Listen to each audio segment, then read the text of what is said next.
Welcome to Breakthrough Success. I'm your host, Mark Gabberty, the content marketing expert, bringing you 5 new episodes every week where I and top-level guests teach you how to take your business to the next level and achieve your breakthrough. Hello, Breakthrough Success listeners. I just wanted you all to know before the episode actually starts, I've been working a little bit behind the scenes to give you something really special. So a while ago, I wrote my book, Content Marketing Secrets, which helps people create, promote, and optimize their content for growth and revenue. And I just put the finishing touches together to offer that for free to anyone who is interested. So if you want your free copy of Content Marketing Secrets, all you have to do is head over to markgabberty.com/book. Now, let's jump right into the episode. With content marketing, there are a lot of case studies and results that get posted. You see the stats of how someone goes from 0 to 100,000 monthly visitors, but what's the work behind all of those case studies? How do we get these real, tangible content marketing results where we are the ones who are getting this massive amount of traffic, this dramatic change in traffic and engagement? How exactly does that happen? What's some of the behind the scenes for that? That is going to be what we focus on in this episode. Today's guest is the driving force behind the business management and growth of Content Refined, the Canadian content marketing agency born from a desire to simplify the process of content creation for business owners. Today's guest for episode 186 of the Breakthrough Success podcast is none other than Madeleine Taylor. Madeleine, it is such a pleasure to have you on the show. Thank you so much for having me. It is really great to have you on the show, and I really do look forward to diving into this. But before we do, I'd like to get some backstory first. So can you talk about why you created Content Refined and some of the story behind it? Yeah, absolutely. Well, first and foremost, Content Refined was founded by accident, actually. And what I mean by that is that I was actually originally hired by my now business partner to figure out how to create a process and procedure for constant content creation for his portfolio of affiliate websites. So I came on board as an employee at first, actually, and started really playing with the concept of how to proceduralize content creation for websites.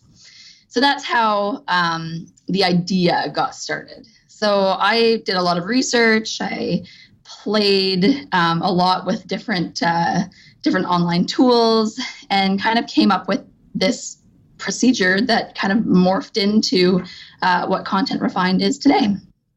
And one of the things that you do is you do make that content creation process a lot easier, and you can't really market your content unless you have the content created, and the creation can just seem so challenging because you have to do it consistently day in and day out. And with that in mind, I feel like it's easier once people are clear on all the things they have to do. Like, you don't want to publish and pray either, where you just publish content and hope you get lucky with it.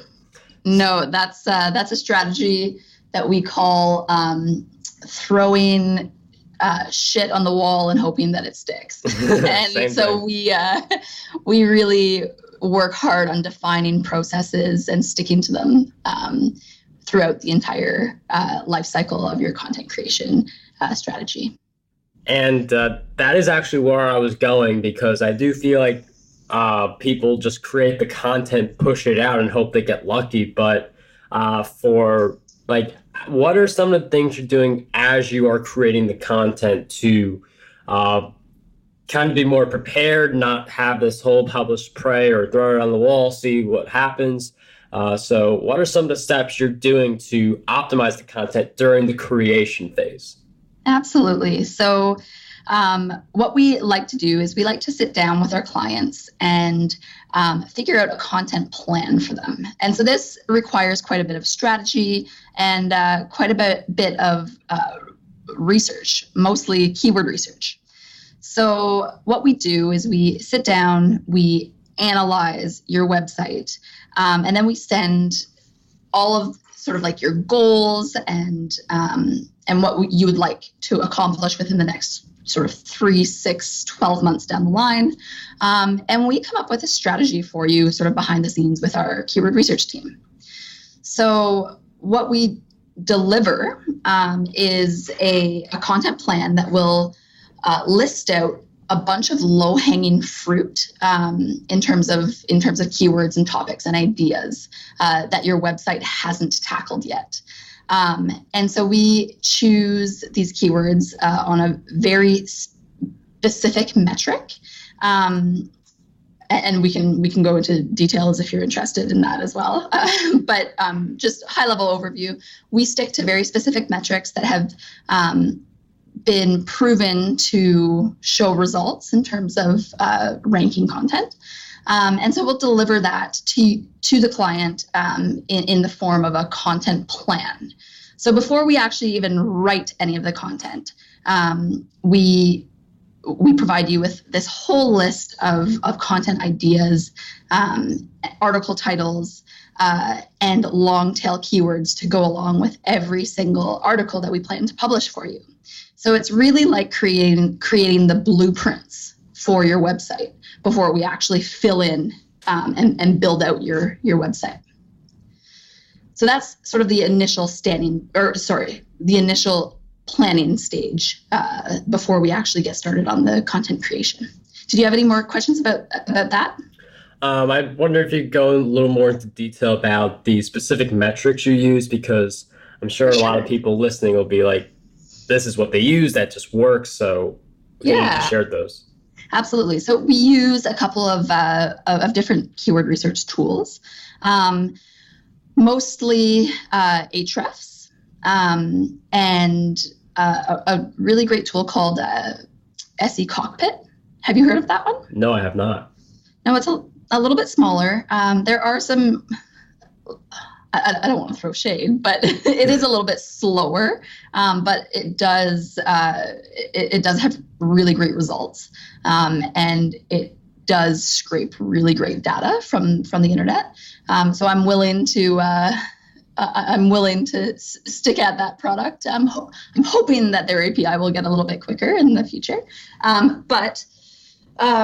We use those two tools primarily, and we generally like to go after keywords that have a monthly search volume of over 500, so sort of between 500 and 1,000, and under 30% competition score.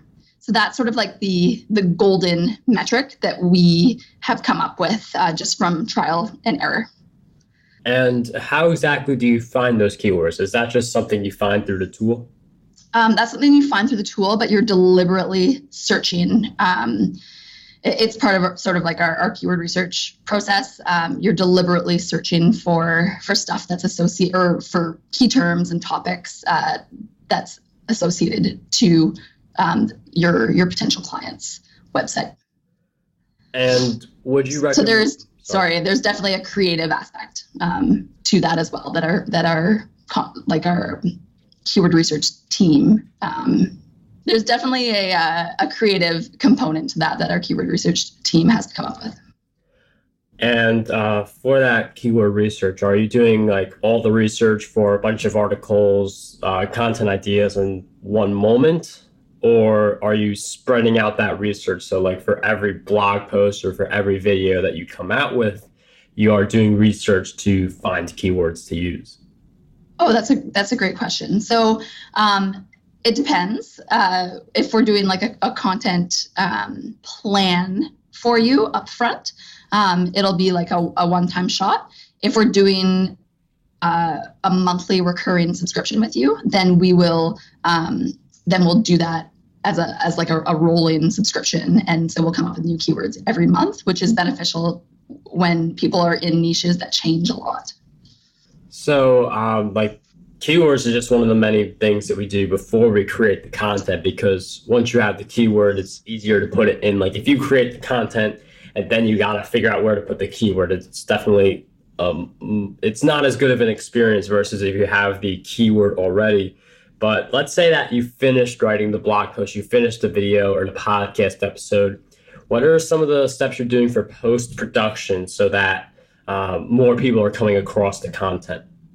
Right. So actually, so the keyword research part is the planning phase, and then the execution phase is the content creation phase. And so there's a lot of stuff that we can do while we're writing that content that will optimize the content so that it ranks properly on search engines. So the first thing that we do is we hire really great writers. Content is king these days, and Google is really, really cracking down on crappy online content. So the traditional sort of SEO strategy of stuffing your content with just a bunch of different keywords isn't working anymore. Google really rewards people with high quality content, and they have a very smart algorithm that can identify good quality content from bad quality content. So yeah, that's the first step. Make sure that you are hiring great writers to write the content. Second step is making sure that that every piece of content that you come up with has a really good like coverage of the topic. So Google looks at things like content depth scores.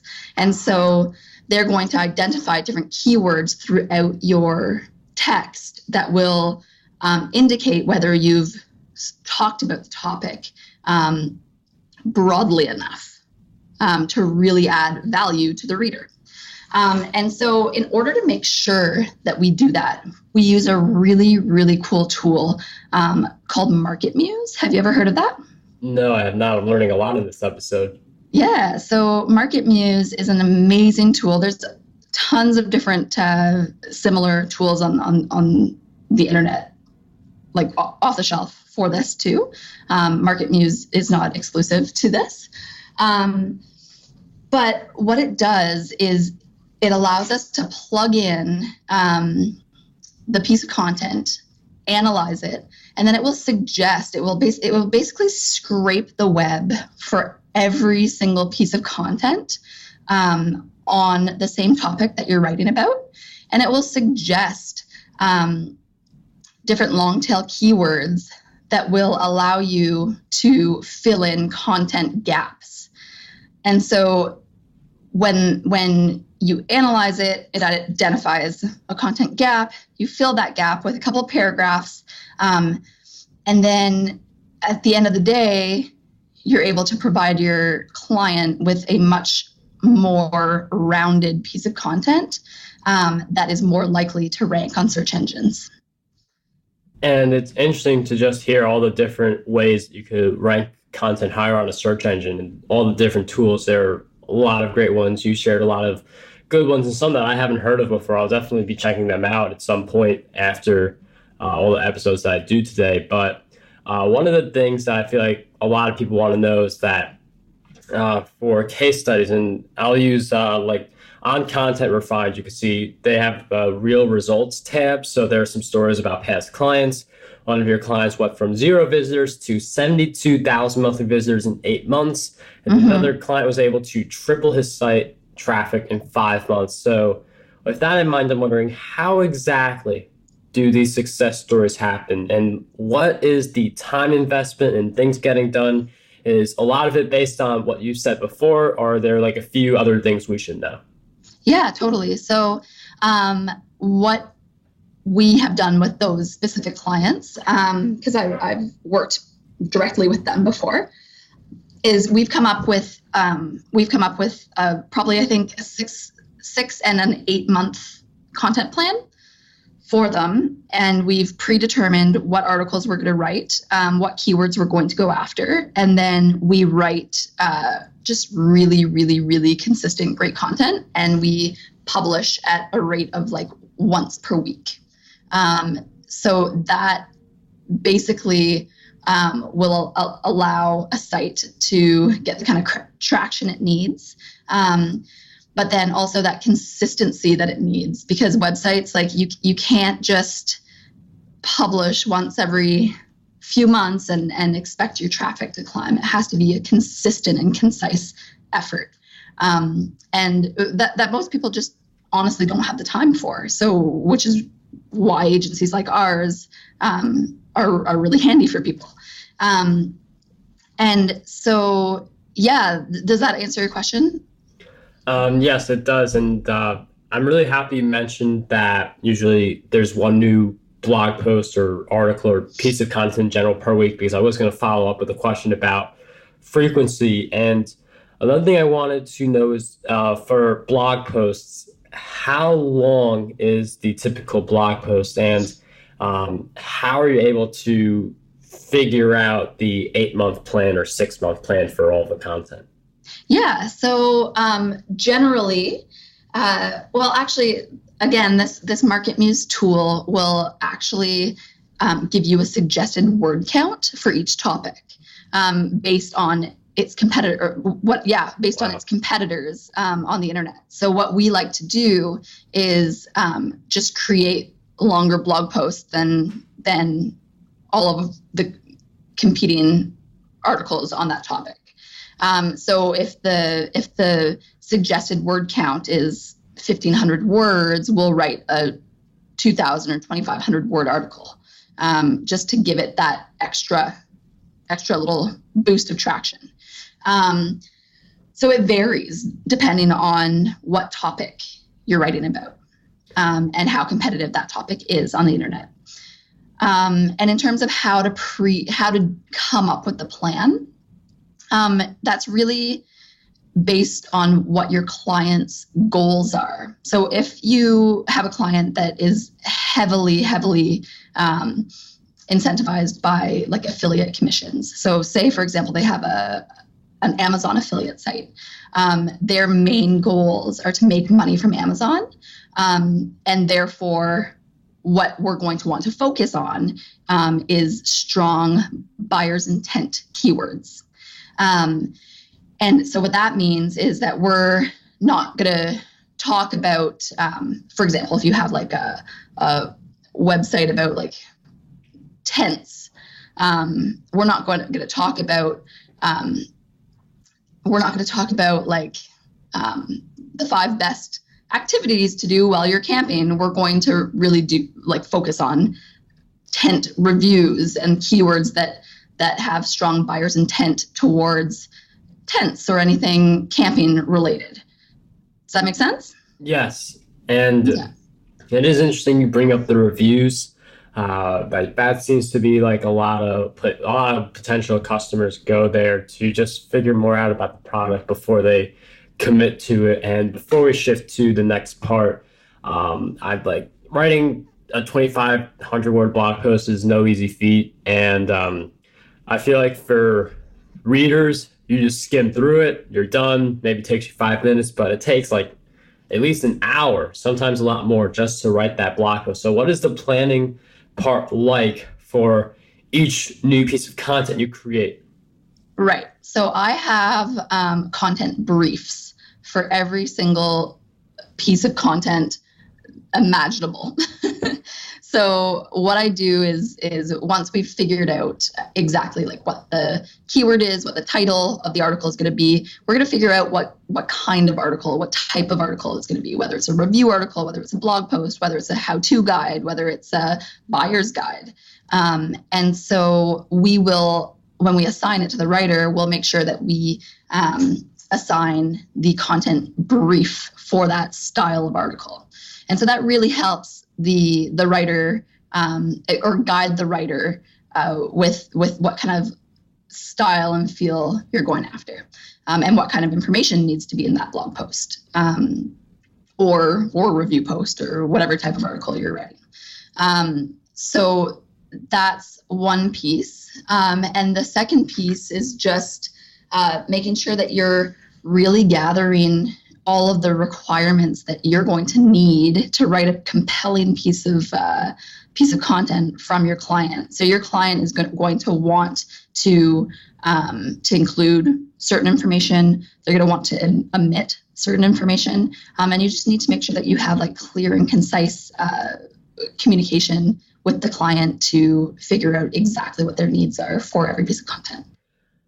And you've had several clients for Content Refined. You've also, I'm sure, been able to do a lot of networking as well, just meet a lot of people. And I'm sure through that, you saw people who were successful, people who were not as successful, and people who are pursuing the ambition. They have a goal in mind. And with that in mind, I'm wondering, what do you believe holds most people back from being able to have the successful content brand, get the traffic, and be the case study that they want to be? Honestly, the investment. It's a scary thing to invest into your content creation strategy without a guarantee that it's going to be successful. So people generally don't invest enough, which is why, when I started Content Refined, I had a bunch of different packages that people could pick from, and I had a one blog post package per month. And I actually found that most people who signed up for the one blog post package were the clients that were the most unhappy with their results. And so eventually, I took a step back and tried to assess why. And it was pretty clear that it's because one blog post per month is just not enough to really call a content creation strategy. And so it's you just kind of have to go big or go home with it. And so I think that people are very reluctant and nervous to invest heavily into their content creation strategy. And because of that, don't see the results that they would like. Now, I do agree with that advice because with this podcast, someone is writing the show notes. I have an audio editor. Without those two people, breakthrough success does not happen. And I can say that about other parts of my business as well. But you have the person listening to this right now who just heard you say, invest in your content brand, invest in your content strategy. And some of those people may think that they don't, or in some cases, just in their eyes, a fact that they don't have the money to invest into their content strategy. So what I'm wondering is, what do you do if you're one of those people, and if you do have some money you can scrap up, what is the first thing you would put it into? Honestly, what I would do is, if I didn't have the money to invest fully into an end-to-end solution, what I would do is I would probably invest in the content plan, because that's going to really be the blueprints for your website. So it's going to give you all of the information, all the tools that you're going to need to have a solid content creation strategy. And then I would probably start writing the content myself, and come up with a deliberate plan to make sure that I was writing good and compelling content myself.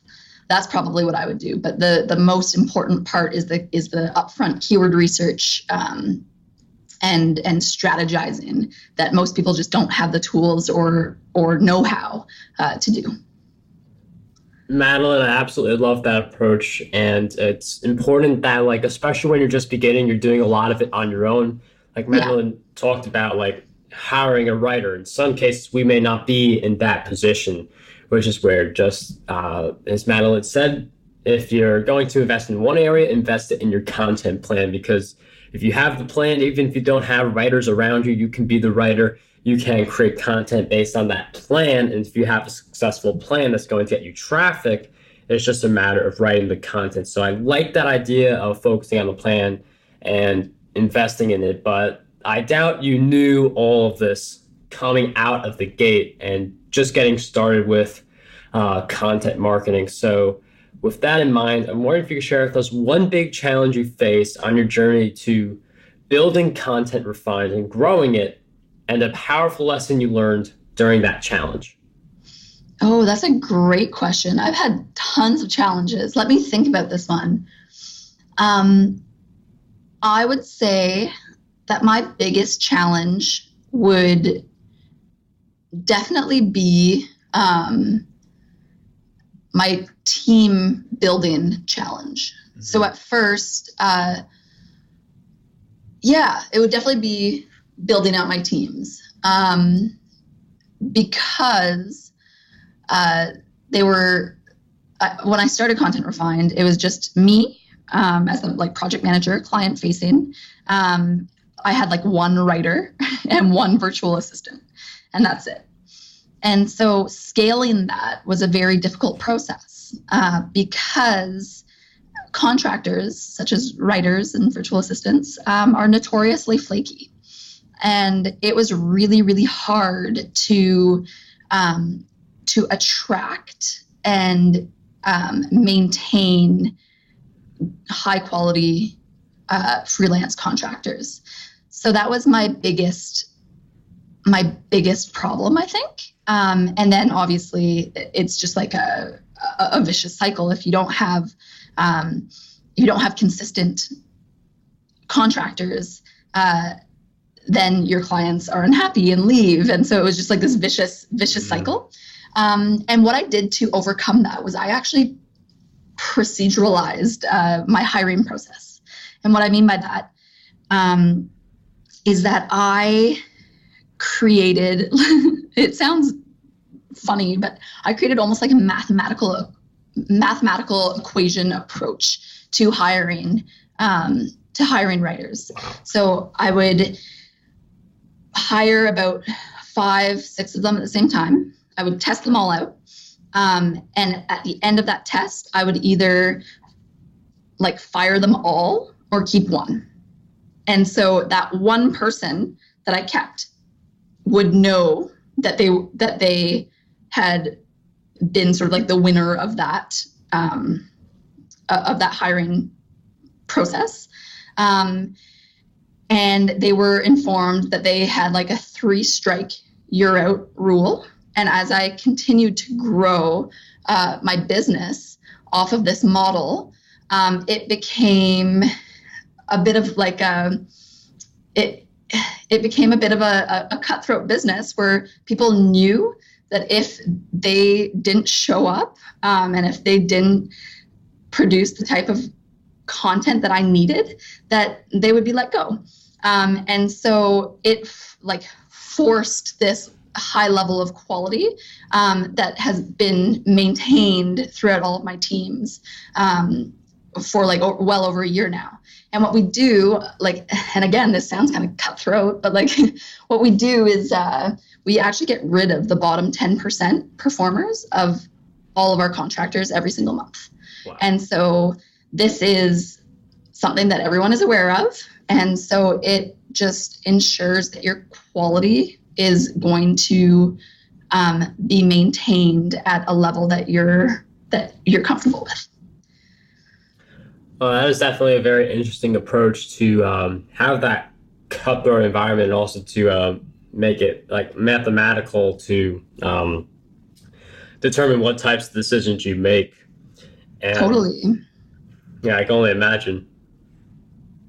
Mm-hmm. And it's been a very good way to make sure that all of our teams are operating under the same level of quality.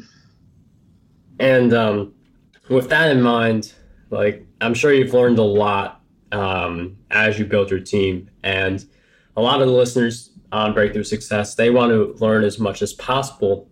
You also have to do what you learn, because only implemented knowledge is power. But and the idea of acquiring as much knowledge as possible. I'm wondering if you could share with us 3 great books that you believe will have a positive impact on us. Oh, that's a great question. Okay. Yeah, 3 great books.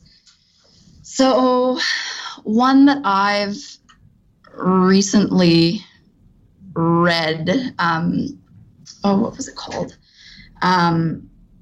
It's, I think I might have it even in my bag. It's, oh no, I don't. But it's called The Entrepreneur's Guide on Keeping Your Shit Together. And it's written by a clinical psychologist. And it basically coaches you on how to run your business without letting it run you. So that was really insightful for me. And the author of that book, is a clinical psychologist. Her name is Sherry Wellen. And I actually met her at a conference and she gave me her book. So I've read that and it was very, very insightful. Another one is called Before the Exit. And it's a book about thought experiments for entrepreneurs written by Dan Andrews.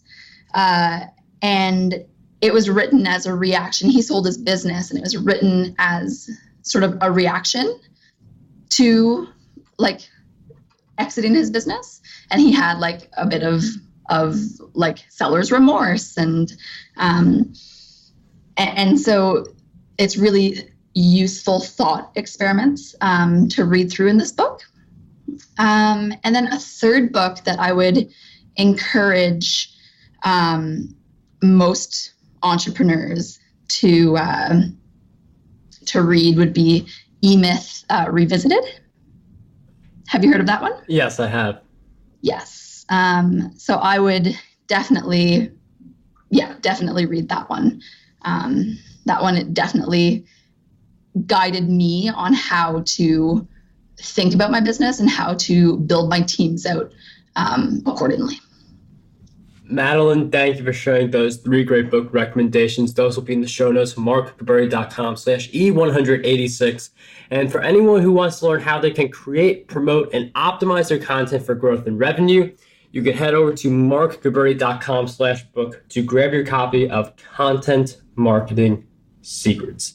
And before we wrap up this episode, Madeleine, I've asked you several questions throughout our time together, but what do you believe is one question that we need to be asking ourselves more often?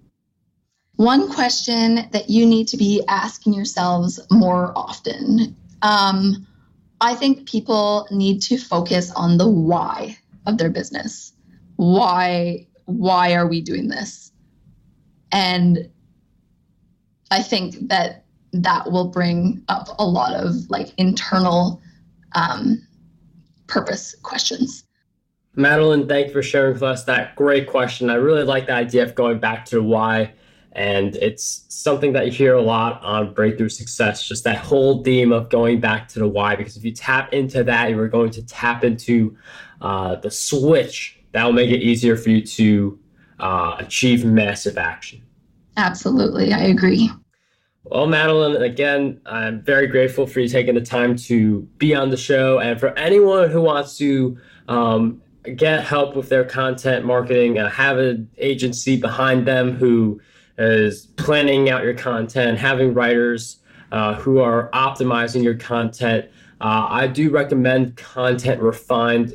That link will be in the show notes, but actually for the first 100 people, if you use the coupon code BREAKTHROUGH, all lowercase, again, for the first 100 people, Madeleine will give you a 20% off discount for the first month of your package that you get at Content Refined. So, Madeleine, I do thank you for extending that to our listeners. No problem. Thank you so much for having me. It's been a pleasure. It was a pleasure to have you on the show.